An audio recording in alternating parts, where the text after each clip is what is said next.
నమస్తే, welcome to Sakshi exclusive. This is Harikrishna. తాము చేయాలనుకున్న ఒక పని అయితే చేస్తుంది ఇంకో పని. కానీ చేయాలనుకున్న పని మీద తపన, కోరిక, వాత్సల్యం అన్నీ అలానే ఉంటాయి. కానీ పరిస్థితుల వల్ల తాము చేయాల్సిన పని చేస్తూ ఉంటారు. కానీ ఆ కోరిక కోసం మళ్ళీ తపన పడి మళ్ళీ దాన్ని గలిగిన వాళ్ళే నిజంగా విజయం సాధించే వాళ్ళ జీవితంలో. అటువంటి వారిలో నేడు మన ముందు నిలుస్తున్న, వెండితెర మీద కనిపిస్తూ మన ముందు కనువిందు చేస్తున్న వడ్లమాని శ్రీనివాస్ గారు మనతో పాటు ఉన్నారు. ఆయన ఏం సాధించాలనుకున్నాడు, ఏం చేశారు అనేది ఒకసారి మనం ఆయన మాటల్లోనే తెలుసుకుందాం. నమస్తే శ్రీనివాస్ గారు. నమస్కారం హరి గారు. ఎలా ఉన్నారు? బాగున్నానండి, సంతోషంగా ఉన్నాను. బ్రహ్మాండం, అద్భుతం. సార్, ముందుగా మనం ఇంటర్వ్యూకి వెళ్ళబోయే ముందు మీకు చెప్పేది ఏమిటంటే, అందరూ డాక్టర్ అయ్యి యాక్టర్ అవుదాం అనుకుంటున్నారా, యాక్టర్ అయ్యి డాక్టర్ అవుదాం అనుకుంటున్నారు. ఇది ఆ ప్రాస నేను విడగొడుతున్నాను. నిజానికి మీకు యాక్టింగ్ అనేది ఇంతకుముందు ఇష్టం లేదో అని అనుకుంటున్నాను నేను. ఏం లేదండి, అంటే ఫస్ట్లో ఇనిషియల్లో యాక్టింగ్ ఇష్టం లేదు. కానీ అసలు మీరు ఒక గవర్నమెంట్ అత్యుత్తమ గ్రూప్ 1 స్థాయి అధికారిలో ఉండి దాన్ని అక్కడ పక్కన పెట్టేసేసి, ఏంటంటే గవర్నమెంట్ జాబ్ అంటే హ్యాపీగా కాలు మీద కాలేసుకొని పని చేసుకునే వ్యవహారం. అలాంటిది సినిమాల్లోకి రావాలని ఎందుకు అనిపించింది? ఒక యాక్సిడెంట్ అండి ఇది. మొదటి నుంచి చదువు పట్ల మక్కువ, బాగా చదువుకుని డాక్టరేట్ కూడా తీసుకుని పట్ట సివిల్ సర్వీసెస్ గ్రూప్ 1 మీద ఒక జీవన్మరణ పోరాటం సాగించి 12th ఫెయిల్ లాంటి కథే. 4 సార్లు ఐఏఎస్ ఇంటర్వ్యూ పోగొట్టుకుని గ్రూప్ 1 సర్వీసెస్లో 2 సార్లు ఇంటర్వ్యూకి వెళ్ళి, అంటే వేరే పరీక్ష తెలియదు జీవితంలో. 6 సార్లు పరీక్ష రాశాను. 4 civil services mains, 2 group 1 mains, 6 ఇంటర్వ్యూలు వచ్చాయి నాకు. అందులో 5 ఇంటర్వ్యూలు పోయాయి. So highest number of interviews పోయిన వాడిగా నేను రికార్డుకి ఎక్కాను. అంటే పట్టుదలని వదలని విక్రమార్కుడిలాగా. నా ఇంటర్వ్యూ కూడా తీసుకుందాం అని చూశాడు ఒక ఆయన అప్పట్లో, ఉద్యోగ సోపానం ఆయన. అంటే ఇన్నిసార్లు ఇంటర్వ్యూ ఎలా పోతుంది అది వెళ్ళే వాళ్ళకి తెలియాలని. ఆ తర్వాత గ్రూప్ 1లో డిఎస్పీ సెలెక్ట్ అయ్యానండి. డిఎస్పీ చేరకుండా నేను డిస్ట్రిక్ట్ పంచాయతీ ఆఫీసర్ అని ఒక నాన్ రెవెన్యూ డిప్యూటీ కలెక్టర్ హోదాలో గ్రూప్ 1 సర్వీస్లో జాయిన్ అవ్వడం జరిగింది. దానివలన ఆశించిన ఐఏఎస్, ఐపీఎస్ లాంటి పదవులు బాగా ఆలస్యం అయిపోయాయి. లాస్ట్కి ప్రమోషన్ మీద జాయింట్ కలెక్టర్ స్థాయి దాకా చేరుకున్నాను. కొంచెం కొన్నాళ్ళు గడుపుంటే ఆ కలెక్టర్ కూడా ఖచ్చితంగా అయి ఉండేవాడిని, ఎందుకంటే నేను 47 ఏళ్ళకే బయటకు వచ్చాను. ఈ సమయంలో, ఈ సందర్భంలో ఉద్యోగాన్ని ప్రేమిస్తూ చక్కగా ఉద్యోగం చేసుకుంటూ మంచి పేరు తెచ్చుకుంటూ విశాఖపట్నంలోనే వితౌట్ ఎనీ ట్రాన్స్ఫర్, విశాఖపట్నం నుంచి 2000 అంటే ముందు నెల్లూరులో కొన్నాళ్ళు పనిచేశాను గ్రూప్ 1లో. వైజాగ్లో 19 నుంచి 20 సంవత్సరాల పాటు ట్రాన్స్ఫర్ లేకుండా అన్ని రకాల జిల్లా ఉద్యోగాలు, డిస్ట్రిక్ట్ ఆఫీసర్ పోస్టులు, డిస్ట్రిక్ట్ పంచాయతీ ఆఫీసరు, సిఇఓ జిల్లా పరిషత్, ఎడిషనల్ కమిషనర్ మున్సిపల్ కార్పొరేషన్, ఇంకా జాయింట్ కలెక్టర్ 2 వరకు అన్ని ఉద్యోగాలు చేసిన తర్వాత జీవితంలోకి సినిమా ప్రవేశించింది. అకస్మాత్తుగా, అనుకోకుండా ప్రవేశించింది. అది ప్రవేశించిందా, మీరు ప్రవేశించింది? నేను ప్రవేశించలేదు, అదే ప్రవేశించింది. నేనేం ప్రవేశించలేదు. కళ్యాణ్ కృష్ణ అని ఒక దర్శకుడు, కన్నబాబు గారని ఇంతకుముందు వైఎస్ఆర్సీపీలో మంత్రిగా ఉండేవారు. ఆయన సోదరుడు కళ్యాణ్ కృష్ణ దర్శకత్వం వహిస్తున్న రారండే వేడికి చూద్దాం సినిమాలో నేను ఆ ఊర్లో అప్పుడు ఉద్యోగంలో ప్రాజెక్ట్ డైరెక్టర్ డిఆర్డిఏగా ఉన్నాను, ఈ మహిళా సంఘాలు చూసేది. ఆ సమయంలో కన్నబాబు గారు నాకు ఫ్రెండ్, కళ్యాణ్ కృష్ణ ఫ్రెండ్, వాళ్ళ తమ్ముడు సోదరుడు సురేష్ అని ఉంటారు. వీళ్ళ ముగ్గురు కలిపి నన్ను సినిమా యాక్టర్ చేశారు ఫస్ట్. అయితే అది చిన్న అవకాశం, దాన్ని బలంగా సినిమా నటుడిని చేసేసే అవకాశం కల్పించిన మనిషి మారుతి గారు. ఆయన మహానుభావుడైన సినిమాలో ఒక ఫుల్ లెంగ్త్ రోల్ ఇచ్చాడు. ఆ తర్వాత ఉద్యోగం జరుగుతోంది, లీవులు పెడుతూ కలెక్టర్ సహాయంతో, గవర్నమెంట్ సహాయంతో 1-2 సినిమాలు చేయడం మొదలుపెట్టాం. సుబ్రహ్మణ్యపురం అనే సినిమాలో ఒక పూర్తి స్థాయి నిడుగల పాత్ర. ఇదేదో బాగుంది. నాకే అనుమానం వచ్చింది, ఏంటి మనకేం ఫార్మల్ ట్రైనింగ్ లేదు. నేను ఎప్పుడు దేవుడిని ఒకటి అనుకుంటూ ఉండేవాడిని. ఇప్పుడు 12th ఫెయిల్ అనే కథలో ఆయన 4 సార్లలో ఒకసారి ఫిలిమ్స్ పోయింది, ఒకసారి మెయిన్స్ పోయింది, ఒకసారి కంపల్సరీ ఇంగ్లీష్ పోయింది, ఒకసారి ఇంటర్వ్యూ వచ్చింది, ఆయనకి ఐపీఎస్ వచ్చింది. నాది 6 ఇంటర్వ్యూలు పోయాయి. దేవుడు ఇంత హెరాస్మెంట్ చేశాడు నన్ను. చచ్చేలో ఏదో ఒక ఇన్నింగ్స్ ఇవ్వాలి నాకు ఈయన అనుకుంటూ ఉండేవాడిని. అది సినిమా అని తెలీదు, ఇది బ్యూరోక్రసీ కాదు, ఏదో ఒక ఇన్నింగ్స్ ఇచ్చి చంపేయాలి నన్ను. ఉత్తిపుణ్యానికి ఇలాగ నన్ను ఇన్ని ఇంటర్వ్యూలు పాడు చేయడం ఏంటి. ఇప్పుడు 92 బ్యాచ్ 1992లో 22.5 సంవత్సరాల కంటే youngest person to attend the interview, UPSC interview. From Telugu medium BSc from Amalapuram. మరి అంతలా తీసుకెళ్ళాడు, మళ్ళీ అంతలా అక్కడి నుంచి వైకుంఠపాడులో పాము తినేసినట్టు ఎందుకు తినేసాడో తెలియదు. సో చచ్చిపోయేలోపు ఇంకొక ఇన్నింగ్స్ ఇస్తాడు ఈయన నాకు అనుకుంటుండేవాడిని. ఆయన నడి వయసులోనే ఇంకొక ఇన్నింగ్స్ ఆఫర్ చేశాడు దేవుడు, దాన్ని నేను అందిపుచ్చుకున్నాను. ఇంతకీ ఆ ముగ్గురు మీలో ఏం చూసి రారండోలో ఏం చూడండి, ఏం ఫ్రెండ్షిప్ అంతే. అంతే. పైగా ఆ పాత్ర ఏంటంటే అది పోర్ట్ చైర్మన్ పాత్ర, నాకు సూట్ తగిలిస్తే ఆ లుక్ వచ్చేస్తుంది. సో అందువలన వారి స్నేహం అండి అంతే. సరదాగా శ్రీనివాస్ గారిని పిలిచి చేద్దామని, అదే ఊర్లో అవుతుంది, నేను వైజాగ్లో ఉన్నాను, షూటింగ్ గంగవరం పోర్ట్లో అవుతుంది. సో అవకాశం ఇద్దామని ఒక చిన్న ఆలోచన. నేను దేవుడు, నేను అనుకుంటాను కదా ఇప్పుడు నాకు వేరే రూపంలో నాకు ఇంకొక ఇన్నింగ్స్ ఇస్తాడు ఈయన నమ్ముతాను. అది వీళ్ళ ద్వారా నాకు ఒక శ్రీకారం చుట్టాడు. అయితే దీనికి ఒక డివైన్ బ్లెస్సింగ్ ఉంది. సద్గురు శివానందమూర్తి గారని నేను వారి ఫాలోవర్ అండి ఈ రోజు కూడా ఎప్పటికీ. ఆయన 2015లో నేను వైజాగ్లో ఒక మాఫియా డాన్లా బతుకుతున్న రోజుల్లో, అంటే ఎక్కువ రోజులు అదే ఊళ్ళో పనిచేయడం వలన నేను చాలా అథారిటేటివ్గా అయిపోయాను వైజాగ్లో. పీడీడీఆర్డీగా ఉన్నాను. ఆ సమయంలో రాజకీయ నాయకులు కానీ కలెక్టర్ కానీ అందరినీ నా చుట్టూ తిప్పుకునే ఒక పరిస్థితి నడుస్తుంది. ఆ సమయంలో గురువు గారు సద్గురు శివానందమూర్తి గారు పిలిచి 4 సంవత్సరాలు ఉద్యోగం మానే అని చెప్పారు. అంతే స్ట్రైట్గా, ఇంకేం చెప్పలేదు. 4 ఏళ్ల గవర్నమెంట్ ఉద్యోగం మానే అన్నారు. కరెక్ట్గా నేను ఆయన అన్నారు. ఆయన తర్వాత సమాధి చెందారు, ఇది నేను మర్చిపోయాను. 2017లో కళ్యాణకృష్ణ తగిలాడు, 2018లో మారుతి తగిలాడు, మధ్యలో గీత గోవిందం పరశురామ తగిలాడు, ఆ మధ్యలోనే సుబ్రహ్మణ్యపురం సంతోష్ తగిలాడు. ఇవన్నీ క్లైమాక్స్కి వెళ్ళేసరికి F2లో అనిల్ రావుపూడి తగిలాడు. ఇంతమంది తగిలి నువ్వు పద అంటుంటే నేను ఇంకా ఆపుకోలేకపోయాను. సార్, దూరపు కొండలు నునుపు అన్నట్టు సినిమా కొండలు పూల పాన్పు అనుకునే వాళ్ళు చాలా మంది ఉంటారండి. కాదు, అంటే బయట నుంచి వచ్చేవాళ్ళు, కొత్తగా వచ్చేవాళ్ళు, అబ్బా బ్రహ్మాండంగా ఉంటుంది అని. సరే, మీకైతే అవకాశం వచ్చింది, మీరు వచ్చేసారు. మొదట్లో కానీ ఇప్పుడు కానీ ఏమైనా ఒడిదుడులు ఎదుర్కొంటున్నారా? ఒడిదుడుకులు ప్రత్యేకంగా నాకు రెండు కారణాలు చెప్తాను. ఒకటి, నేను ఒక మంచి ఉన్నతాధికారి నుంచి రావడం వలన ఇండస్ట్రీలో ముందు కాస్త గౌరవం ఉంది నాకు. నేను ఒక వేషం అడగాలంటే ఎవరైనా కలవగలను, వేరే వాళ్ళకి కలిసే అవకాశం రాదు. ఇప్పుడు ఒక ఔత్సాహికుడు వచ్చి నేను యాక్టర్ అయిపోదామంటే ఎవరిని కలవాలి, ఎలా కలవాలో అర్థం కాదు.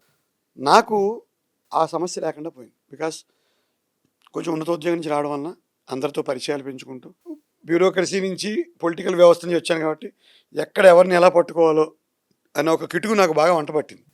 దానివల్ల ఎలా వేషం తెచ్చుకోవాలో అర్థమైంది. భగవంతుడు ఇచ్చిన రూపం, కాస్త భాషల మీద పట్టు, తెలుగు సాహిత్యం నేను చాలా ధారాళంగా చదువుకున్నాను. ప్లస్ నాకు మాండలికాల మీద పట్టు ఉందండి. అంటే ఏ జిల్లా భాషని నేను అలవోగ్గా మాట్లాడగలను. అంతకుమించి అద్భుతమైన గాత్రం ఉంది. గాత్రం కూడా ఉందని మీరు అంటున్నారు. సో నేను చెప్తున్నాను కదండి, నా అప్పట్లో కొంగర జగ్గయ్య గారి గొంతు, ఆ ధ్వని ఇప్పుడు మీలో కూడా కొద్దో గొప్ప ధ్వని. థ్యాంక్ యూ, సంతోషం అండి. అంటే నాకు కొంచెం నా వాచకం నాకు ప్లస్ అయింది. సో వీటన్నిటి మీద నాకు తొందరగా అవకాశాలు వచ్చాయి. కానీ ఎప్పుడో అంటే ఏ ఫీల్డ్ తాలూకు కష్టాలు ఆ ఫీల్డ్లో ఉంటాయి. ఇప్పుడు జర్నలిజంలో ఉంది, మీ కష్టాలు మీకు ఉంటాయి. ఎదగడం అనేది ఎక్కడైనా కూడా సాహసంతో కూడిన సమరమే, ఏ ఫీల్డ్ అయినా సరే. అది ఇక్కడ కొంచెం పెద్ద సమరం అంతే. సరే, ఇప్పుడు మీ ఫ్యామిలీ బ్యాక్గ్రౌండ్ చెప్పండి. అంటే మీ ఫాదర్ ఏం చేసేవారు? మా నాన్నగారు వ్యవసాయం అండి, ఆయన చనిపోయారు, లేరు. మా అమ్మ ఉంది, మా అమలాపురం దగ్గర. ఎంతమంది మీరు మొత్తం? మేము 4 అన్నదమ్ములు అండి. మా పెద్దనే మా ఊర్లో ఉద్యోగం మానేసి మా ఊర్లో వ్యవసాయం చేసుకుంటాడు ఆయన. మా అమ్మగారు ఆయనతో ఉంటారు. 2వ అన్నయ్య అమెరికాలో ఉంటాడు, అతని పేరు శ్రీనివాసు, పెద్ద ఆయన ప్రసాద్. 3వ అతను నేనండి. 4 మా తమ్ముడు మళ్ళీ అమెరికాలో ఉంటాడు, రాజా అతని పేరు. మా చెల్లెలు ఉషా, అతను అమెరికాలో ఉంటుంది.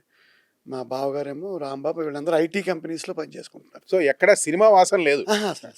ఇంకా మా వైఫ్ సైడ్ నుంచి మా వైఫ్ లాయర్ అండి. ఓకే. మా వదిన గారు senior IFS officer, Indian forest service. మొన్నే రిటైర్ అయ్యి మళ్ళీ ఇప్పుడు గవర్నమెంట్ ఆఫ్ ఆంధ్రప్రదేశ్లో అగ్రికల్చర్ అడ్వైజర్గా ఉన్నారు. మా తోడేళ్ళు రామశాస్త్రి గారు, ఆయన డైరెక్టర్ కూడా IPS ఆఫీసర్, ఉత్తరప్రదేశ్ DGPగా పనిచేసి ఒక 6 నెలల క్రితం రిటైర్ అయ్యి ఇప్పుడు ఆయన GMRలో మళ్ళీ విజిలెన్స్లో పనిచేసుకుంటున్నారు. మా అమ్మాయి శుభాన్విత, నా భార్య పద్మజ, ఇద్దరు అడ్వకేట్లే. నా కూతురు హైకోర్టులో పనిచేస్తారు. సో ఎక్కడ సినిమా వాసన అనేది. మా బావమరిది ఇంజనీర్, ఇప్పుడు బిల్డరు. అదే ఆయన పేరు శ్రీకాంత్. మొత్తానికి well educated, well settled family. నేను BSc తర్వాత MA చదివి PhD చేసి చదువే జీవితంగా ఇంకొకటి ఏమీ తెలియకుండా 1991 నుంచి 97 దాకా సివిల్ సర్వీసెస్ గ్రూప్ అన్నీ జీవితంగా బతికిన మనిషిని. సినిమా నటుడు అవ్వడం అసలు అవన్నీ కల్లో కూడా ఊహించని విషయాలు, ఒప్పుకునే విషయాలు కూడా కాదు. మనసు కూడా అంగీకరించదు. అలాంటిది నేను వచ్చి ఇక్కడ పడాల్సి వచ్చింది. సినిమాల్లోకి రాకముందు సినిమా మీద మీ అభిప్రాయం ఏంటి? సినిమాలు చూడడం విపరీతం ఇష్టం. చేయడం అనే దాని మీద నాకు ఎప్పుడు పెద్ద కోరిక లేదు. అది మంచి చెడు అని కూడా ఆలోచించలేదు ఎప్పుడు. సినిమా చాలా ఇష్టం. కొంతమంది నటులు ఇష్టం. మొదట్లో బాల్యంలో ఎన్టీ రామారావు, తర్వాత చిరంజీవి గారు, ఇలా వాళ్ళిద్దరే మెయిన్ ప్రధానంగా. అందరిలాగే మెగాస్టార్, అంతకుముందు ఆయన ఎన్టీ రామారావు, అందరినీ ఇష్టపడతాను. బట్ వీళ్ళిద్దరు ఎక్కువ ఆకర్షించారు నన్ను జీవితంలో. సినిమా ఇష్టం అండి, విపరీతం ఇష్టం, సినిమా అంటే విపరీతమైన ఇష్టం. విపరీతమైన మక్కువ. ఉమ్. బేసిక్గా అమలాపురంలో ప్రతివాడి జీవన విధానంలో సినిమా అంతర్భాగం. అంటే తిండున్నా లేకపోయినా పర్వాలేదు, సినిమా చూడాలి. అమలాపురమే కాదండి, తెలుగు ప్రేక్షకులకి సినిమా తెలుగు వాళ్ళు ఎక్కువ అంటే- అమలాపురం, విజయవాడ ఇలాంటి కొన్ని ప్రాంతాలు ఉంటాయి. అవునవును. అక్కడ మరీ అంటే ఇప్పుడు మీరు రిక్షా ఎక్కారనుకో, ఉమ్. మార్నింగ్ షో టైం అయిపోయిందంటే రిక్షా మిమ్మల్ని దింపేస్తాడు. వెళ్ళిపోతాడు. అంత వ్యవహారం ఉంటుంది మా ఊళ్ళో. అవును అవును. అట్లా అందువల్ల అటువంటి ప్రాంతం నుంచి రావడం, తర్వాత విశాఖపట్నంలో ఉన్న 20 సంవత్సరాలు కూడా లెక్కకు మిక్కిలిగా సినిమాలు చూడడం. అంటే ప్రతి శుక్రవారం సినిమాకి వెళ్ళిపోతాను. మీరంత సినిమా అభిమానిగా మీకు ఒక స్ట్రైట్ క్వశ్చన్. ఉమ్. ఒక 10 ఏళ్ల క్రితం సినిమా ఎలా ఉంది, ఉమ్. ప్రస్తుతం సినిమా ఎలా ఉంది? 10 ఏళ్ళు కాదులేండి, ఒక 20 ఏళ్ల 20 క్రితం ఏళ్ల క్రితం అనుకోండి. సినిమా ఎలా ఉంది, ఇప్పుడు సినిమా ఎలా ఉంది? 20 ఏళ్ల క్రితం సినిమా అనేది first of all it was a regional forum. Telugu వాళ్ళు తెలుగుతనంతో, తెలుగు మాటలతో, తెలుగు పాటలతో తీసుకునే సినిమా. అది అలా రూపాంతరం చెందుతూ జాతీయ స్థాయికి ఎదిగిపోయింది. తెలుగు సినిమా ఇప్పుడు జాతీయ స్థాయిలో విస్తృతం అయిపోయింది పరిధి. అందువల్ల పరభాషా నటులు కొంత దాన్ని ఏమంటారు అనాలి, నేషనలైజేషన్ జరిగింది కొంత పులిహార జరిగిందని చెప్పి అని చెప్పొచ్చేమో. అది మీరు అనలేరు, నేను అనలేను. అంటున్నాను అంతే. బేసికల్గా అన్ని భాషల నటులు రావడం, కొంత ఏమంటారు అన్ని నదులు కలుస్తున్నాయి, ఒక గొప్ప సంగమం అని అనొచ్చు. మరి ఆ. దానివల్ల మంచి జరిగింది, చెడు ఉంది. మీరు పాజిటివ్ చెప్పారు, ఆ. నేను నెగిటివ్ కూడా అడుగుతున్నాను. అడగండి. అన్ని నదులు కలుస్తున్నాయన్నారు, ఉమ్. ఉన్న నీరు కనిపించట్లేదు అన్నది నా వాదన. దాన్ని మీరు ఎంతవరకు కామెంట్ చేస్తారు? అంటే అదేం లేదు, అలా చెప్పలేము. నేను ఎప్పుడు ఒక మాట నమ్ముతాను, ఏ దేశ సంస్కృతి కాదొక స్థిర బిందువు, నైక నదీ నదాలు కలిసిన అంతఃసింధువు అని అంటారు బాలగంగాధర తిలక్ గారు. మార్పు అనివార్యం. నేను కులం పరంగా బ్రాహ్మణుణ్ణి, పిలక పెట్టుకుని తిరగట్లేదుగా, చక్కగా ఎలా వచ్చాను చూడండి. సో ఎవరి జీవితాల్లో అయినా మార్పు, ఆ మార్పుకి సినిమా కూడా అనివార్యం కాదు, సినిమా కూడా అతీతం కాదు. రైట్. సో ఆ మార్పు సినిమాలో కూడా వచ్చింది. మంచి చెడు అనేది అప్పుడు ఉంది. ఇప్పుడు మనం డబుల్ మీనింగ్ డైలాగులు అనేవి ఇప్పుడు తగ్గాయి గట్టిగా మాట్లాడితే. 80ల్లో మీరు అన్న 20, ఇప్పుడు మీరు బాగోలేదు అనుకుంటున్న సినిమాల్లోనే శృంగారం మోతాదు పెరిగి ఉండొచ్చు, కానీ ఇప్పుడు ఎవరు డబుల్ మీనింగ్ డైలాగులు వేయట్లేదు, పిల్లలు చూడరు కూడా. అవునవును. మేబీ సబ్జెక్ట్స్లో కొంత మంచి వచ్చింది. అంటే దీన్ని ఇంకో విధంగా కూడా చెప్పొచ్చా, అప్పట్లో మాటలా వినబడేది, ఇప్పుడు కనిపిస్తుంది అంటారా? అది చెప్పచ్చు. బట్ ఎనీహౌ చెప్పొచ్చుగా, జరుగుతుంది అది. అంటే ఇప్పుడు కూడా ఉమ్. ఓ రాజుగడ్డి రాంబాయ్ వచ్చింది, ఇప్పటికీ అద్భుతమైన సినిమాలు వస్తున్నాయి. ఉమ్. ఈ మధ్యకాలంలో వచ్చిన సినిమాల్లో మొన్న సారంగపాణి జాతకం వచ్చింది, అనిల్ రావుపూడి గారు తీసిన సినిమాలు. మంచి లేవని కాదండి, అంటే చెడు ఎప్పుడు వ్యవస్థలో భాగం అండి. భాగం. ఇప్పుడు నేను ఏమంటానంటే, మరి మా చిన్నతనంలో కోనసీమలో మరి భోగం మేళాలు ఉండేవి, మంచిగా అంటే మా తాత మంచోడా, నేను మంచోడా? అది కాదు. Simple logic. ఉమ్. మనం ఏమంటామంటే డెఫినెట్గా ఎప్పుడు కూడా ఒక చలంగారు చెప్పేవారు, గుడిపాటి వెంకట చలంగారు, నేను వారిని బాగా చదివాను. పాత వాళ్ళకి కొత్త వాళ్ళంటే చిరాకు అంటూ ఉంటాడు ఆయన. ఇప్పుడు 10th క్లాస్లో 600 మార్కులు 580 వచ్చినాడు, మనం ఏమంటాం, ఈ రోజున మార్కులు బాగా వచ్చేస్తున్నాయి కానీ మెచ్యూరిటీ లేదండి పిల్లలకి అంటాం. నీకు 400 వచ్చాయి, నువ్వు ఒప్పుకోలేవు. సో అలాగా మంచి చెడు ఎప్పుడు ఉంటుంది. మరి మన కాలంలో భోగం మేళాలు, మన కాలంలో వివాహేతర సంబంధాలు, దాని బదులు ఇప్పుడు ఓపెన్గా రిలేషన్షిప్ అంటున్నారు. అంటే హింసా ప్రవృత్తి కూడా ఎక్కువైంది కదా సమాజంలో కూడా పెరిగిందిగా. సినిమాలు ఎలా అంటారు, దీన్ని నేను ఇంకో విధంగా కూడా చెప్తాను. సమాజంలో పెరగల. సినిమాను చూసి చాలా జరుగుతున్నాయని కూడా జరుగుతున్నాయి. సినిమాని చూసి ఉండదండి, సినిమా సమాజం నుంచి లేదండి, చాలా మంది కన్ఫెషన్ కూడా చేసి జరుగుతుంది. జరగట్లేదని మాత్రం సినిమా సమాజం నుంచే పుడుతుందండి. కరెక్ట్. సినిమా నేను 2 వాదనలు కరెక్టే. ఇప్పుడు ఎవరో సినిమాల్లో ఒక మర్డర్ చూపిస్తే అది ఎలా చేయాలి చేసి, ఇప్పుడు ఈ మధ్య కొత్తగా భర్తలు చంపేసేవాళ్ళు, భార్యను చంపేసేవాళ్ళు, వీళ్ళందరూ సినిమాల నుంచి స్ఫూర్తి పొందుతున్నారు, కాదంట్లా. కానీ సినిమా అనేది ఒక అంతర్ముఖమే, సమాజం యొక్క అంతర్ముఖమే సినిమా. సినిమా మన స్నేహితుడండి, సినిమా మన గురువు అండి, సినిమా మన ఫిలాసఫర్ అండి. ఎంత అవుననుకున్నా కాదనుకున్నా ఎప్పుడో లవకస్ చూసి సినిమా ప్రేమించని ద్వేషులకు కూడా తప్పించుకోలేరు సినిమా నుంచి. సినిమా జీవితంలో అంతర్భాగం. సో దాంట్లో మంచి ఉంది, చెడు ఉంది, తీసుకునే దాన్ని బట్టే ఉంటుంది.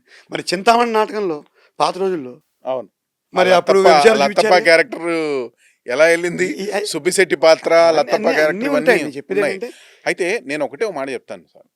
ఇప్పుడు సినిమా అంటే ఏంటో మాట్లాడుకున్నాం, ప్రస్తుత పరిస్థితుల్లో సినిమాకున్న కష్టాల గురించి ఒకసారి అనుకుందాం. మీ దృష్టిలో ప్రధానంగా సినిమా పట్ల పడుతున్న కష్టం ఏంటి అని అనుకుంటున్నారు? సినిమా పడుతున్న కష్టం ఏంటంటే, సినిమా మేకింగ్ ఒక రకం అండి, రిలీజ్ చాలా కష్టపడాల్సి వస్తుంది. చిన్న సినిమాలు పెద్ద సినిమాలు కూడా సోషల్ మీడియా రోజులు వచ్చిన ప్రమోషన్స్ ప్రాపర్గా చేసుకోలేకపోతే సినిమాని ప్రేక్షకుడి దగ్గరికి తీసుకెళ్ళడం కష్టమైపోతుంది. బట్ వీటన్నిటికీ ఒక మాట చెప్తాను. చేరాల కలల కోట రణమేర రాచబాట అని రాశాడు సిరివెన్నెల గారు. షార్ట్ కట్లు ఏమి ఉండవండి, సినిమా అయినా జీవితం అయినా. కష్టం అంటే రిలీజ్ చేయడం కష్టపడాల్సి వస్తుంది ఇండస్ట్రీ నుంచి. వేషాలు తెచ్చుకోవడం కష్టం అవుతుంది, వచ్చిన వేషాలు నిలబెట్టుకోవడం కష్టం అవుతుంది. బట్ వీటన్నిటికీ నిన్నే చిరంజీవి గారు శంకరవర ప్రసాద్ సక్సెస్ మీట్ చెప్తున్నాడు, ఎక్స్ట్రా కష్టం పడిపోవడమే. కష్టం సరిపోదు ఈ రంగానికి, ఏదో ఒక ఎక్స్ట్రా కష్టం పడితే కళామతలు ఆదరిస్తుంది అంటారు ఆయన. అది నేను కూడా నమ్ముతాను. ఇవి మీరు చెప్పేటివన్నీ సినిమా లోపల ఉన్న కష్టాలు. బయట నుంచి కూడా కొన్ని కష్టాలు ఉన్నాయి సినిమా. చెప్పండి చెప్పండి. దాంట్లో మొట్టమొదటిది పైరసీ. Of course. దాని గురించి మీరు చెప్పండి. పైరసీ ఇంకా మరి అది దాన్ని అంతం చేసే దిశగా ఈ మధ్య 4-5 అడుగులు పడ్డాయి. రవి అనే కుర్రాడిని పట్టుకున్నారు, ఐబొమ్మతని. తర్వాత పైరసీలను అంతం చేయడానికి పోలీస్ డిపార్ట్మెంట్, గవర్నమెంట్, ఇండస్ట్రీ కలిపి సంయుక్తంగా పనిచేస్తున్నారు. ఏం చేసినా ఇప్పుడు ఎవడో ఒక ఉగ్రవాది నేను చంపేద్దామని డిసైడ్ అయితే వాడు తిరుగుతూనే ఉంటాడు కత్తిపుచ్చుకొని. సో నువ్వు అప్రమత్తంగా ఉండాలి. అలాగే పైరసీ వాడు తిరుగుతూనే ఉంటాడు, మనమే అప్రమత్తంగా ఉండాలి. దానివల్ల నష్టం అంటే ఇప్పటికే సినిమాలు శతదినోత్సవాలు, అర్ధశతదినోత్సవాలు 25 రోజుల నుంచి 7 రోజుల ఉత్సవాలకు వచ్చేసాం. అంటే 100 రోజుల బొమ్మ పోయి 7 రోజుల ఉత్సవాలకు వచ్చాం. ఇటువంటి రోజుల్లో ఈ పైరసీలు నరికట్టకపోతే ఇంకా కష్టం అవుతుంది. పైరసీకి అనుసంధానంగా ఓటీటీలు కూడా నడుస్తున్నాయి. దానికి థియేటర్లో కూడా జనాలు రావట్లేదని ఒక కామెంట్ నడుస్తుంది. అది నాకు పెద్ద నమ్మకం అనిపించదండి, నా అనుభవం చెప్తాను. ఎందుకని? ఎందుకంటే సినిమా అద్భుతంగా తీసినప్పుడు ఇప్పుడు ఓటీటీ అనేది ఇప్పుడు మనం అనుకున్నాం కదా, సినిమా అని ఇంకా 100 రోజులు సినిమాని ఎవడు చూడ్డు. First point. 50 రోజులు చూడ్డు. ఎందుకంటే ఏడాదికి అన్ని భాషల సినిమాలు, తర్జుమాలు, అనువాద సినిమాలు అన్నీ కలిపి దగ్గరగా 250 ప్రోడక్ట్స్ దొరికేస్తున్నాయి. సో ఒక్కొక్క 250 ప్రోడక్ట్స్ వచ్చినప్పుడు నువ్వు థియేటర్స్లో దీన్ని ఏడాది పాటు ఆడించే అవకాశం లేదు, 100 రోజులు ఆడించే అవకాశం లేదు. సో మహా అయితే 10 రోజులు ఆడుతుంది. ఓటీటీ అనేది 1 మంత్ తర్వాతే వస్తుంది. అంచేత మంచి సినిమా అయితే 10 రోజుల దగ్గర థియేటర్ ఎక్స్పీరియన్స్ని ఖచ్చితంగా ప్రేక్షకుడు అనుభవిస్తాడు. నెల తర్వాత వచ్చే ఓటీటీ కోసం మంచి సినిమాని అయితే థియేటర్లో వదిలేసి ఓటీటీ కోసం వెయిట్ చేయడు. ఓటీటీ అనేది సినిమా రంగాన్ని పాడి చేయదు. ఓటీటీ ఒక రకంగా చెప్పాలంటే సినిమా రంగాన్ని నిలబెడుతుందని నమ్ముతాను నేను. ఎందుకంటే అదొక మళ్ళీ 5-6 కోట్ల రూపాయలు, 4 కోట్లు నిర్మాతకు డబ్బు ఇస్తుంది. మీరు చెప్పిన దాంతో నేను కొంచెం సగమే ఏకీభవిస్తాను. ఎందుకని అంటున్నానంటే, చాలా వరకు ఇంతకుముందు ఒక ప్రేక్షకుడు తన కుటుంబంతో సహా సినిమాకి వెళ్ళి ఎంజాయ్ చేయాలంటే ఆ కాస్ట్ వేరేది ఉండేది. ఇప్పుడు ఉండే కాస్ట్ చాలా ఎక్కువ ఉంది. ఏముంది లేరా 2 రోజులు అయితే ఓటీటీలో వస్తుంది చూసేద్దాం అనుకునే వాళ్ళు ఉన్నారు. దీన్ని మీరు ఎలా? ఈ పాయింట్ నేను ఏకీపిస్తాను. డెఫినెట్గా ప్రభుత్వాలు కానీ, సినిమా రంగం కానీ, నేను అడ్మినిస్ట్రేషన్ నుంచి కూడా వచ్చాను కాబట్టి దీంట్లో మొహమాటం ఏం లేదు. టికెట్ ధరల్ని, సినిమాల్లో పాప్కార్న్ ధరల్ని, కూల్ డ్రింక్ ధరల్ని, వాటర్ బాటిల్ ధరల్ని 5-6 సభ్యుల కుటుంబం సినిమాకి వెళ్తే మనం పాత రోజుల్లో 200తో బయటకు వచ్చేవాళ్ళం. ఇప్పుడు కనీసం 1000 రూపాయలతో బయటకు వస్తే ధర్మం అది. ఆ ధర్మానికి దగ్గరగా సినిమా ఇండస్ట్రీ కృషి చేయాలి. అదే తప్పుకుంటాను. ఇక్కడ మొన్న ఒక కామెంట్ కూడా విన్నాను సార్, అది ఎంతవరకు సమర్థనీయమో మీరు కూడా చెప్పండి. సినిమాలో కథ విలువ పెరిగితే పాప్కార్న్ విలువ ఎంత పెరిగినా కానీ చూస్తారు అని అనేది చూడండి ఆ కామెంట్. సినిమా ఇప్పుడు వార్షిక ఆదాయం పెరగలేదు ఎవరిది. సినిమా ఎంత గొప్పగా ఉన్నా అతి కష్టం మీద సినిమాకి వెళ్ళడం వేరు, హాయిగా ఇష్టంగా సినిమాకి వెళ్ళడం వేరు. ఎంత అద్భుతమైన సినిమా అయినా రేట్లు అనువుగా ఉంటే ఓటీటీ కోసం ఎవడు వెయిట్ చేయడు. రేట్లు అయితే అనువుగా ఉండాలి. అంతేలేండి, మన వాళ్ళ పెళ్ళైనా సరే దూరాభారం అయితే ఎక్కడ ఖర్చు పెట్టుకొని వెళ్తాం, ఫోన్లో చెప్పేద్దాం అని అంటారు. కానీ ఇష్టం ఎంత ఇష్టం ఉన్నా కానీ సో ఈ ధరలు మాత్రం ఖచ్చితంగా అందుబాటులోకి రావాలండి. ఈ ధరల అదుపులోకి రాకపోవడానికి గల కారణం అటు సినీ పరిశ్రమ నుంచే, ఇటు ప్రభుత్వ పరిశ్రమ నుంచే అందరూ కారణం అండి దీనికి. ఎలా అంటే అందరూ కారణం, అంతా కారణం.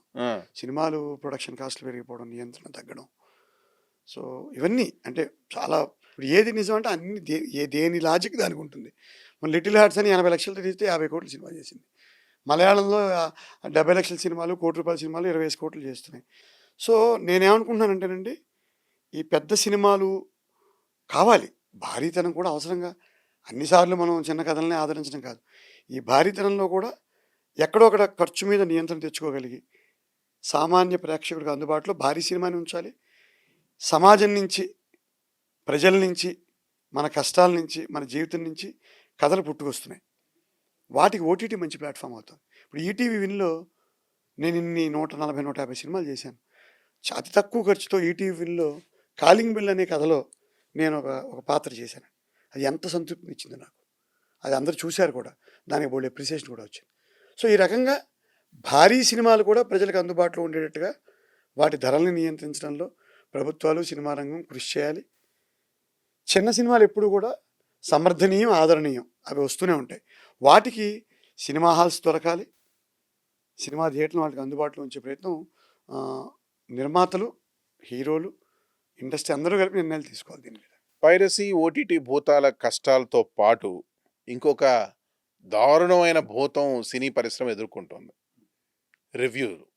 ఆఫ్ కోర్స్ అది ఇది దీని మీద మీ కామెంట్ ఏంటి? నేను రివ్యూలు దారుణంగా రాస్తున్నారండి. అసలు చూడకుండా, అంటే ఒక మాట చెప్తాను చూడండి, సినిమా అనేదే it's a make believe feeling. Cinema అనేది నిజం కాదు.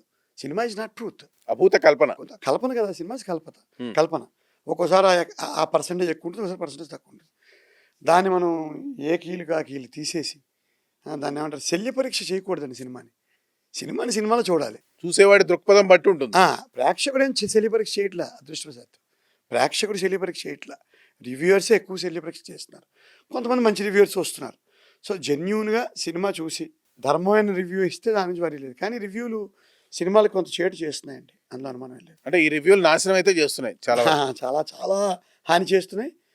కొంతమంది మంచి చేస్తున్నారు. అందుకే ఇంకా రివ్యూవర్స్తో స్నేహం చేయాల్సిన పరిస్థితి వచ్చేసింది. మేము ఉద్యోగంలో ఉండగా జిల్లా అధికారిగా పెద్ద పేపర్లు సాక్షి, ఆంధ్రజ్యోతి, ఈనాడు, ఈ విలేకరులు అయితే పర్వాలేదు, ఏదో రక్తం అనే పేపర్ ఉంటుంది. ఆ రక్తం పేపర్ జర్నలిస్ట్ అన్నా భయం వేసేది. ఎందుకు ఏదో రాసేస్తాడేమో, ఏదో ఒకటి, ఎందుకు వచ్చిన తలనొప్పి.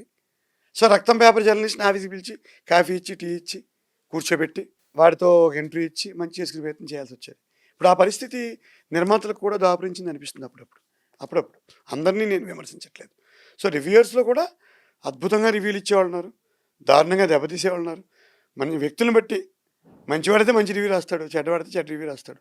సంస్కారవంతమైన రివ్యూ, సంస్కారం లేని రివ్యూ. ఓ రకంగా చెప్పాలంటే మీరు రైట్ చెప్పట్లేదు, లెఫ్ట్ చెప్పట్లేదు.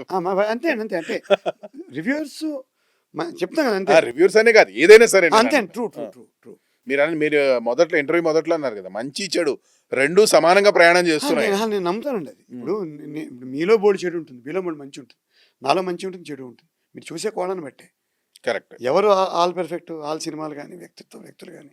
సార్ ఇంత చెప్తున్నారు, ఒక చిన్న నెగిటివ్ థింగ్ కూడా మనం మాట్లాడుకో. చెప్పండి ప్లీజ్. కాస్టింగ్ కౌచ్ దాదాపు ఇప్పుడు చాలా వరకు మీటూ ఉద్యమం దాకా తీసుకొచ్చిన ఒక పెద్ద ఉద్యమం. నిజంగా కాస్టింగ్ కౌచ్ అనేది సినీ పరిశ్రమలో ఉందని మీరు నమ్ముతున్నారా? ఉంటుంది. అంటే మనం భయపడిపోయేంత స్థాయిలో ఉండదు. అంటే నిప్పులేందే పొగరాదంటారు. కాదు, అసలు మానవ చెప్తాను చూడండి, ఇట్స్ బేసిక్ ఇన్స్టింక్ట్ అండి. మామూలుగా మనుషులు క్లోజ్డ్ సర్క్యూట్స్లో ఎక్కువ రోజులు కలిసి పనిచేసినప్పుడు, ఎక్కడో అక్కడ సంస్కారం స్థాయి పడిపోయినప్పుడు, బాగా సంస్కారం ఉంటే అక్కడ ఇందాక రివ్యూర్ లాగే ఎక్కడో ఎవడోడు ఒక అడగడం జరుగుతుంది. నాకు తెలిసి బలవంతాలు లేవండి. అడిగి ఒప్పించుకునే ప్రయత్నం, వాళ్ళ బలహీనతను క్యాష్ చేసుకునే ప్రయత్నం ఎక్కడైనా జరగచ్చేమో. బట్ నాకు పెద్దగా తారసపడలేదు.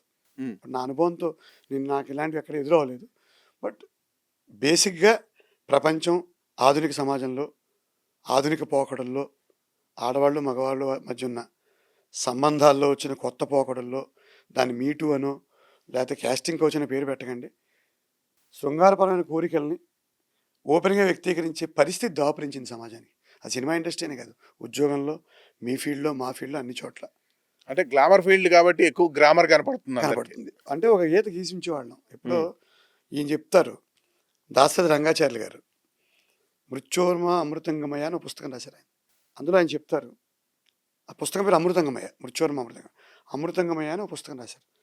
దాంట్లో భారతదేశంలో మన సంస్కృతి సంప్రదాయాలతో కూడిన కుటుంబం అనే వ్యవస్థని తయారు చేయడానికి భారతదేశంలో ఋషులకి, పెద్దలకి, సోషల్ సైంటిస్టులకి 10,000 సంవత్సరాలు పట్టింది. ముఖ్యంగా మగవాణ్ణి, పశుప్రవృత్తితో, పశుబలంతో ఉండే మగవాణ్ణి కుటుంబం అనే చట్టంలో బిగించడానికి ఆదిమ మానవుడి నుంచి వివాహ వ్యవస్థ తేడానికి 10,000 ఏళ్ళు పట్టింది. దీన్ని చిన్నాభిన్నం చేయడానికి 50 ఏళ్ళు పట్టింది అంతే. సింపుల్, ఏం లేదు. ఆ చిన్నాభిన్నమైపోయిన వ్యవస్థలో బతుకుతున్నాం. ఇక దేనికి మనం బాధపడ్డాం? పెళ్ళిళ్ళు 2 ఏళ్ళు ఉండట్లేదు. ఇప్పుడు ఎవరిని తప్పడతాం, ఆడామగా కాదండి. అంటే గుడిసేసుకోవడానికి రోజంతా పడితే అంటించడానికి అరక్షకం అరక్షణ పడింది. 100 ఏళ్ళు 10,000 సంవత్సరాలకి ఒక స్థాయికి చేరిన కుటుంబ వ్యవస్థ 50 నుంచి 60 సంవత్సరాల్లో నేలమట్టం అయిపోయినప్పుడు అంటే మళ్ళీ మన సమాజ పయనం అంతా మళ్ళీ అధోగతిలో వైపు వెళ్తోందని అనుకోవచ్చు. ఖచ్చితంగా అదే చెప్పింది. మృత్యువు వెళ్ళిపోయిన సమాజం, మృత్యువు వెళ్ళిపోయిన రంగాలు, రాజకీయ రంగం. మీరు ఇంత మాట్లాడుతున్నారు రాజకీయ రంగం, నేను పార్టీల పేర్లు చెప్పను. అందరూ రాజకీయ రంగం గురించి మాడితే లోపల నుంచి పేగులు బయటకు వస్తాయి నాకు. సినిమా రంగం ఏముందండి పాపం, పిచ్చి రంగం. సినిమాని మీరు అందరూ తిడతారు, సినిమా వాళ్ళు అలాగే ఇలా అంటారు కదా, 10 మంది కనిపించే ఫీల్డ్ కాబట్టి. నేను సైకిల్ మీద తిరిగిన ఒక రాజకీయ నాయకుడు, నా కళ్ళ ముందు నేను ఒకే ఊళ్ళో 20 ఏళ్ళు పనిచేశాను. ఇవాళ 1000 కోట్లు సంపాదించాడు ఒక ఊళ్ళో. వాడిని పట్టుకుంటారు, 1000 రూపాయలు 500 తీసిన రెవెన్యూ ఇన్స్పెక్టర్ని పట్టేసుకుని. దొరికిన తిమింగలం, దొరికిన దొంగ, చేప దొరికింది, ఏసీబీ డిఎస్పీ వెళ్ళిపోతాడు, ఇన్స్పెక్టర్ వెళ్ళిపోతాడు, గొట్టాలు పెట్టేస్తారు. ఇంట్లో వెళ్ళిపోయి పెళ్ళం గదిలో కూడా వెళ్ళి ఆ అమ్మాయి చీరలు కూడా వాల్యూ కట్టేస్తారు. మీరు దీని అవినీతి పట్టుకోవడం అంటున్నారు. మరి 1000 కోట్లు సంపాదిస్తున్న రాజకీయ నాయకుల పరిస్థితి ఏంటి? అలాంటి సినిమా వాళ్ళు సంపాదించట్లేదా? సినిమా వాళ్ళు ఎలా సంపాదిస్తున్నారు? వాళ్ళు మోసం. ఒక మాట చెప్తారు, సినిమా రంగం నాకు ఒక ఇష్టం ఉందండోయ్. సినిమా రంగంలో మాత్రం అవినీతికి తావులేదండి. ఇప్పుడు ఎవడైనా మీ మార్కెట్ని బట్టే మీకు వేషం, మీ మార్కెట్ని బట్టే డబ్బు. ఇప్పుడు నేను ఉన్నాను, అవునవునవును, బయట మానభంగాలు జరుగుతున్నాయి, బయట ఆడపిల్లల మీద దాడులు జరుగుతున్నాయి, దాష్టికాలు జరుగుతున్నాయి. అడ్డుపడడానికి సమాజంగా మన కృషి ఎంత ఉంది? ఇప్పుడు సినిమాల్లో జరుగుతున్న క్యాస్టింగ్ గురించి బాధపడిపోతుంటాం. మీటూలు వచ్చేసాయండి, సినిమా వాళ్ళు ఆడవాళ్ళు చాలా అన్యాయాలు గురైపోతున్నారు, మగాళ్ళు దుర్మార్గులు అని చెప్పే సమాజానికి నేను ప్రశ్న అడుగుతాను. ఉంది, అక్కడ లేదని నేను చెప్పట్లా. మరి బయట జరిగిపోతున్న అన్యాయాలని, అక్రమాలని అడ్డుకట్టు వేయడానికి పోలీస్ వ్యవస్థతో పాటు సమాజం చేస్తున్న కృషి అంతా. ఎప్పుడైనా ఎవరైనా మానభంగం చేస్తే 2 కొవ్వొత్తులు వెలిగిస్తాం సాయంత్రం. మన కృషి ఏంటి? మన కృషి ఏంటి చెప్పమనండి ఎవరినైనా. సార్ ఒక్కటి, ఇప్పుడు నేను ఇక్కడ ఒక్క పాయింట్ మీకు అడ్డుపడుతున్నాను. దేశంలో కానీ ప్రపంచంలో కానీ ప్రతిరోజు ప్రతినిత్యం ఎన్నో సంఘటనలు జరుగుతాయి. అవన్నీ మనకు కనపడవచ్చు, కనపడకపోవచ్చు. కానీ సినిమా రంగం ఏంటంటే మనం అంటి పెట్టుకొని ఉంటాం, అక్కడ కనపడుతుంటాయి కాబట్టి గళం అనేది ఇమీడియట్ గా ఎత్తుతున్నారు. వాళ్ళు ఇక్కడ గొంతెత్తుతున్నారు, అక్కడ గొంతెత్తుతున్నారు. సినిమా వాళ్ళ మీద గొంతు ఎందుకు ఎక్కువ ఎత్తుతున్నారు? ఎందుకంటే ముందుగా డైరెక్ట్ కనపడుతుంది, గ్లామర్ ప్రపంచం కాబట్టి. సో ఎక్కడో దగ్గర ఆగాలి. ఎత్తడం తప్పు కాదండి, గొంతు ఎత్తచ్చు. అదే ఎంపతి బయట ప్రపంచం మీద కూడా చూపించండి అంటున్నాను. కరెక్టే, ఎక్కడో దగ్గర ఆగాలి, అక్కడ చూపించాలి, ఇక్కడ చూపించాలి. నేను అనేది ఏంటంటే, పతనం అనేది అన్ని రంగాల్లోనూ ఉంది. భారతదేశమే ఇప్పుడు క్రాస్ రోడ్స్లో ఉంది. సినిమా, రాజకీయం, జర్నలిజం, వ్యవస్థ, వివాహ వ్యవస్థ, బంధుత్వాలు, స్నేహాలు, ప్రేమలు, రిలేషన్షిప్స్, 1 నైట్ స్టాండ్లు. అవును, ఇప్పుడు కో హాస్టల్స్ వచ్చాయి. ఇది ఆడపిల్లలు మగపిల్లలు ఒకే హాస్టల్లో ఉండొచ్చు, ఎవరిష్టం వాళ్ళది. నేను ఇవన్నీ ఇది ఏది తప్పట్టద్దండి. ఒక క్రాస్ రోడ్లో ఉన్నాం. మళ్ళీ దీన్ని మనం అమృతం వైపు తీసుకెళ్లే ప్రయత్నం ఖచ్చితంగా జరుగుతుంది. నేను చెప్పాను, ఏ దేశ సంస్కృతి స్థిరబిందువు. మళ్ళీ నదులు కలవడం మారుతుంది, మళ్ళీ మంచి నదులు కలుస్తాయి, చెడవాటు కొట్టుకుపోతుంది, మళ్ళీ కొత్త ప్రవాహం వస్తుంది. ఆ ఆప్టివిజం లేకుండా ఎప్పుడు మానవ జాతే లేదండి, మానవ జాతే లేదు. Correct sir. సార్ ఇప్పుడు ఎలాగో కాస్టింగ్ కౌచ్ దాకా వచ్చాం కాబట్టి, మితిమీరిన శృంగారం అని అంటలేదు నేను, కాకపోతే డ్రెస్సింగ్ సెన్స్ అనేది సినిమాలో చాలా వరకు ఎబ్బెట్టుగా అనిపిస్తోంది. అంటే సకుటుంబ సపరివార సమేతంగా మనం చూడదగ్గ సినిమాలు చాలా కరువయ్యాయి, ఈ ఎస్పెషల్లీ డ్రెస్సింగ్ మీద. ఎందుకంటే మనం ఇందాక అనుకున్నాం, ఇంతకుముందు మాటలా వినపడేది ఇప్పుడు చూపిస్తున్నారు అని అనేసి. దీని మీద మీ కామెంట్ ఏంటి సార్? అవి కొన్ని రకాల వెబ్సైట్లు, కొన్ని రకాల ఓటీటీలకి మీరు చెప్పిన ప్రమాదం పరిమితం. రెగ్యులర్ మెయిన్ స్ట్రీమ్ సినిమా ఈ రోజు కూడా పతనం కాలేదు ఆ పర్టికులర్ పాయింట్లో. లైక్ మీరు వెళ్ళిన షమర్రు అని, మిడ్ నైట్ మసాలా అని, ఇలాంటివి బోర్డు వచ్చేసి పిల్లలు అవి చూస్తున్నారు. అంటే ప్రస్తుత సినిమాల్లో మీకు అంత భారీ స్థాయిలో లేదు. భారీ స్థాయి కాదు, అంటే ఉంది కదా. ఆ మార్ బయట కూడా వచ్చింది కాబట్టి సినిమాలో కూడా కనిపిస్తుంది. సార్ ఇంతకు ఆదిత్య సుబ్బారావు గారు సినిమాల్లో ఉండే హీరోయిన్ వస్తుందారండి. మీరు ఇవాళ మళ్ళీ అనిల్ రావుపూడి సినిమాలోనో లేకపోతే మారుతి సినిమాలోనూ ఎలా ఎక్స్పెక్ట్ చేస్తారు? ధర్మం నేను ఇందా చెప్పింది, నేను పిలక మానేసి క్రాఫ్ పెట్టుకోవాలా. అలాగే చెప్తాను చూడండి, నేను సినిమా వాడిగా సపోర్ట్ చేయట్లేదు. నేనే ఈ మార్పుని తిట్టాను. దేశం అనేది, వ్యవస్థ అనేది మృత్యుకేసి వెళ్తోంది అని. సినిమా రంగంలో ఆ పోకడలు ఖచ్చితంగా ఉన్నాయి, దానికి అడ్డుకట్ట వేయాలి. నేనన్నా అది మెయిన్ స్ట్రీమ్ సినిమా అని అంతగా దెబ్బతీయట్లేదు. అది మెయిన్ స్ట్రీమ్ సినిమాలో ఆ పోకడ లేదు. కొన్ని పర్టికులర్ వెబ్సైట్లు ఇప్పుడు చాలామంది ఎలా ఉంటుందంటే, ఏదో సినిమా దర్శకుడు అయిపోవాలో, నటుడు అయిపోవాలో, హీరో అయిపోవాలో, హీరోయిన్ అయిపోవాలి అని వచ్చే వాళ్ళ నుంచి వచ్చే కొన్ని సినిమాల్లో మీరు చెప్తున్న పోకడలు విస్తృతంగా కనిపిస్తున్నాయి. మీరు వెబ్సైట్ ఆన్లైన్లో వెళ్ళి కొడితే అలాంటి రోజుకి 100,000 సినిమాలు వస్తున్నాయి. వాటి మీద ప్రభుత్వ నియంత్రణ అవసరం. అంటే పేర్లు చెప్పుకోవాలంటే చాలా ఉన్నాయండి ఆ, సినిమాలు. ఉంటాయి, ఉంటాయి, మీరు ఉంటాయి. చెప్పిన ఉదాహరణనే కాదు. ఉమ్, ఉమ్. మెయిన్ స్ట్రీమ్ సినిమాల్లో కూడా కొన్ని మోతాదుకు మించి వస్త్రధారణ. నేనేం చెప్తానంటే లోకో భిన్న రుచి ఎప్పుడో వేదమే చెప్పింది, నువ్వెవడు చెప్పడానికి? నా రుచి నాది, నీ రుచి నీదయ్యా. దానికి సమాజం కొన్ని కట్టుబాట్లు పెట్టింది. సంఘంలో సభ్యుడు కాబట్టి దాన్ని ఫాలో అవుతూ దాన్ని బట్టి నువ్వు ఆధునిక పోకడలను బట్టి నువ్వు మలుచుకుంటూ వెళ్ళి నీ జీవితాన్ని. When you're Rome be like a Rome. మీలాగే చెప్తే ఎప్పుడో వేదమే చెప్పింది. తర్వాత ఆనోభద్రాహ క్రతోయంతు విశ్వత, అన్ని మూలల నుంచి నాలెడ్జ్ వస్తుంది, తీసుకో. వెస్ట్ నుంచి వచ్చిన నాలెడ్జ్ని తీసుకో, ఈస్ట్ నుంచి వచ్చిన నాలెడ్జ్ని తీసుకో, ఈ వస్త్రధారణ తీసుకో, ఈ వస్త్రధారణ తీసుకో. నువ్వు కండక్ట్ చేసుకో, బుద్ధి వక్రంగా పెట్టుకోకు. అది మాత్రం వాస్తవం. బుద్ధి వక్రంగా పెట్టుకోకు, సింపుల్. అప్పట్లో మన బట్టలు కొంచెం వక్రంగా ఉన్నా పర్వాలేదు, బుద్ధి వక్రంగా ఉండకూడదు. అవును. అప్పట్లో మన నాటక రంగంలో నిజానికి అంటే సినిమా ఇంకా అప్పటికి పరిచయం కాని రోజుల్లో నాటక రంగాన్ని విపరీతంగా అభిమానించేవాళ్ళు, చూసేవాళ్ళు చాలా మంది. అప్పుడు ఇంకా వేరే మీడియం లేదు కాబట్టి. అవునండి, అవునండి. మళ్ళీ ఆ నాటక రంగం అనేది ఇప్పుడు వస్తుందని మీరు నమ్ముతారా? అంటే ఆదరణ లేదు కదా. ఉమ్, ఆదరణ అంటే మళ్ళీ ఏదో కొద్దిగా పుస్తక రచన, ఉమ్. నాటకాల రచన మొదలై కొద్దిగా మనం చూస్తున్నాం. మేము మా బాల్యంలో మేము బాలనాగమ్మని, మాకు ఈ వేదాంతం వారి, మీరు చిన్నప్పుడు నాటకాలు వేసేవాడు? నేను చిన్నప్పుడు నాటకాలు మోనో యాక్షన్స్ చేశానండి. Very good. 1-2 చిన్న చిన్న నాటకాలు, ప్రొఫెషనల్గా కాదు, ఏదో శివరాత్రి నాటకాలే. బట్ మాకు కొంచెం ఈ నాటకాలు చూడడంతో అనుబంధం ఉంది. కొద్దిగా వెంపటి చిన్న సత్యం గారి వాళ్ళు భామా కలాపాలు, ఇలాంటి నృత్య నాటకాలతో అనుబంధం ఉంది. మా గ్రామంలో చేసేవారు. తర్వాత నేను రవీంద్ర భారతిలో 1-2 మంచి నాటకాలు చూశాను. కన్యాశుల్కం ప్రదర్శనలు అవి చూశాను. విశాఖపట్నంలో ఈ రావికొండలరావు గారి సారథ్యంలో జరిగిన నాటక ప్రదర్శనలు చూశాను. వస్తాయండి మంచి రోజులు వస్తాయి. మీరు ఎందుకంటే అన్నట్టు మళ్ళీ ఆ సర్కిల్ తిరగాలి. ఎప్పుడైనా తిరుగుతుందండి. ఇప్పుడు నేను జీవితంలో ఊహించిన సినిమా రంగంలో వచ్చి పడ్డాను. మేబీ ఎమ్మెల్సీ మళ్ళీ మంత్రి అవుతానేమో, సర్కిల్ ఎలా తెలుస్తుంది? సో జీవితంలో ఆశ ఉండాలి, ఆశావాహ దృక్పథం ఉండాలి. నేను ఇందాక చెప్పాను కదా, చిన్నప్పుడు నవ్వుతూ చెప్తారు, చిన్నప్పుడు బాల్య వివాహాలు చేసేటప్పుడు పూర్వకాలంలో ఉమ్, కన్యాశుల్కానికి ముందు, వీరేశలింగం గారి సంస్కరణకు ముందు కొన్ని వర్గాల్లో బాల్య వివాహాలు చేసి 7 ఏళ్ళకి పెళ్లి చేస్తే 8 ఏళ్ళకి భర్త చనిపోతే 8 ఏళ్ళకి వాడికి శిరోమండం చేసి గుండు చేయించేసేవారు. ఉమ్. ఎందుకు? వేరే వాళ్ళకి వాళ్ళ మీద దృష్టి పడకూడదు, వాళ్ళకి అసలు ఎటువంటి కోరికలు కలగకూడదని. దాని మీద ఒక సామెత ఉండేది, తలలు బోడులే కానీ తలపులు బోడులా అని. ఆ, అంచేత మన తలపులు బాగుండాలండి, అంతే. మనం ఆలోచించే విధానం బాగుండాలి. తలలు బోడులే కానీ తలపులు బోడులా అని. అదే. ఆలోచన ఎవరు ఆపుతారు? ఇప్పుడు మీరు ఇందాకన్నా వస్త్రధారనే, ఏ వస్త్రాలు వేసుకున్నా అద్భుతమైన వస్త్రంతో కట్టుకుని పంచకట్టు బొట్టు కొట్టి పెట్టుకొచ్చాను, నేను మంచివాడినా?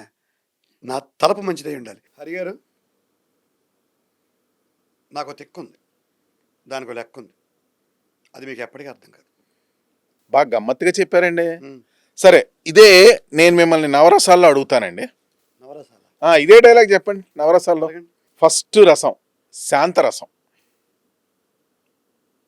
నాకు తెక్కుంది, దానికి లెక్క ఉంది, అది మీకు ఎప్పటికీ అర్థం కాదు. హరిగారు, బాబా అద్భుతం సార్. రౌద్రం సార్. నాకు తెక్కుంది, దానికి లెక్క ఉంది, అది మీకు ఎప్పటికీ అర్థం కాదు. హరిగారు, బాగా రౌద్రం చేసేసా సార్, కంగారు పడ్డాను. బీభత్సం సార్.